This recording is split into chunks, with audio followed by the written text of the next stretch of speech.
The honourable member for Richmond Hill. Thank you, Mr. Speaker. Mr. Speaker, I take great pride in having the opportunity to participate in this debate and lend my support on such an important and much-awaited bill. Bill C-16, the Act to amend the Canadian Human Rights Act and the Criminal Code. This bill proposes to amend the Canadian Human Rights Act to add gender identity or gender expression to the list of prohibited grounds for discrimination. It also amends the Criminal Code to add gender identity or expression to the definition of identifiable group for the purpose of the hate propaganda offenses and to the list of aggravating circumstances for the hate crime sentencing. And furthermore, it would allow longer sentences for criminal offenders motivated by hate based on gender identity or gender expression. In simple words, Mr. Speaker, this bill recognizes that trans individuals are equally deserving of protection from discrimination based on gender identity, as are all Canadians are protected from discrimination based on race, national or ethnic origin, color, religion, age, sex, sexual orientation, marital status, family status, disability, and conviction of an offense for which a pardon has been granted. I'm also proud that it is a Liberal government proposing this bill, just as it was a Liberal government in 1996 that amended the Human Rights Act to include sexual orientation in this list. It has been 20 years, Mr. Speaker, since that aspect of Canada's Human Rights Act was amended. It is now 2016. And it's time that we modernize our laws to truly reflect our society and our diversity. Of course, I strongly acknowledge and commend my NDP colleagues for their leadership in previous session for the promotion and raising awareness of these gaps in our legislation to this House. As has previously repeatedly mentioned, and is certainly a point worth reiterating, trans and gender diverse persons have been disproportionately impacted by discrimination and hate crimes. A survey conducted by TransPulse Project in 2010 showed that out of 500 transgender respondents in Ontario, 13% had been fired and 18% were refused employment based on transgender status. 20% had been physically or sexually assaulted, but unfortunately, not all of these assaults were reported to the police. It does not stop there. Trans individuals also face daily bullying at home, in school, in the streets, in malls, and in many other places. According to a large-scale survey of LGBTQ across Canada conducted by Eagle Canada, 68% of trans students reported being verbally harassed about their perceived gender identity. 49% of the trans students have experienced sexual harassment in school in the last year as of 2011.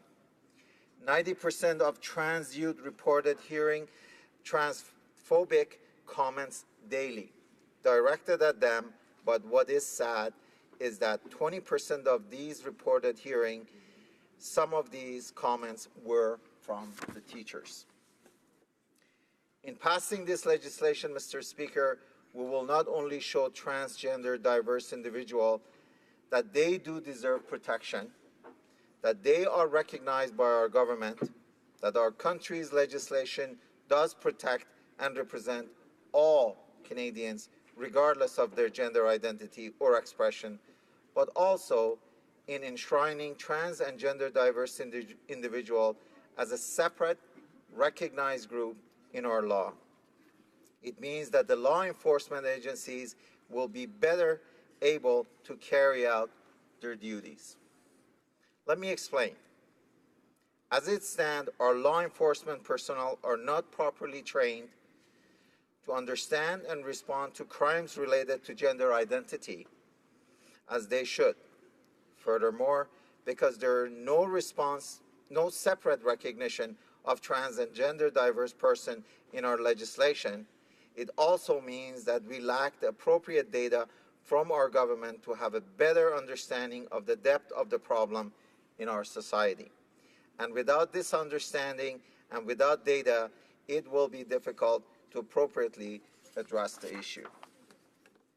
Additionally, Mr. Speaker, the impact of the hate crimes and bullying does not end at the point at which the act has ended.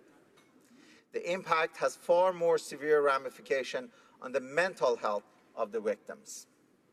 In a survey conducted by TransPulse in Ontario in 2014, it was reported that those who have experienced physical assault, 56% have seriously considered suicide, and 29% have attempted suicide.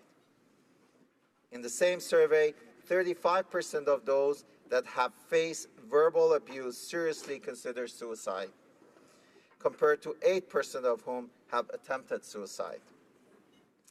What is concerning, Mr. Speaker, is that 28% of the individuals have seriously considered and 4% attempted suicide, even though they have not been subject to physical nor verbal abuse.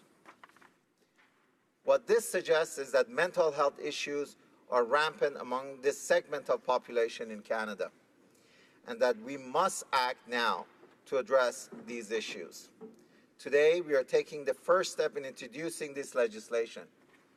However, in the future, further steps must be taken, and that will be facilitated by the passing of this bill. These steps would include providing adequate training to our healthcare providers to assess and quickly react to possible mental health trigger warning signs, to be able to identify the root cause of the mental health issue and assist victims in finding appropriate resources through the law. Next step would be promotion and advocacy campaigns that would raise awareness of these issues, that provide adequate training to all stakeholders in question, and that show trans and gender diverse Canadians that they are included, respected, protected, and cared for. I'm proud to come from a riding that has already enshrined gender expression and gender identity in its policy.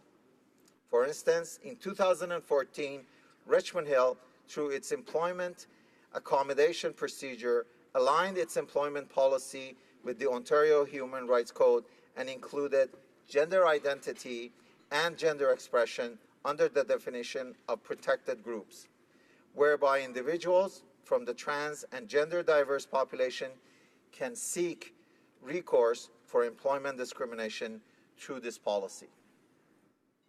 Mr. Speaker, Ontario has adopted such a bill into legislation. Richmond Hill has adopted such a policy into its regulation. It is time for the federal government to follow suit. I look forward to being part of a society that is tolerant and inclusive, achieved by passing a bill that seeks to achieve just that. I encourage all my colleagues to support this bill. Thank you. Questions and comments? The Honourable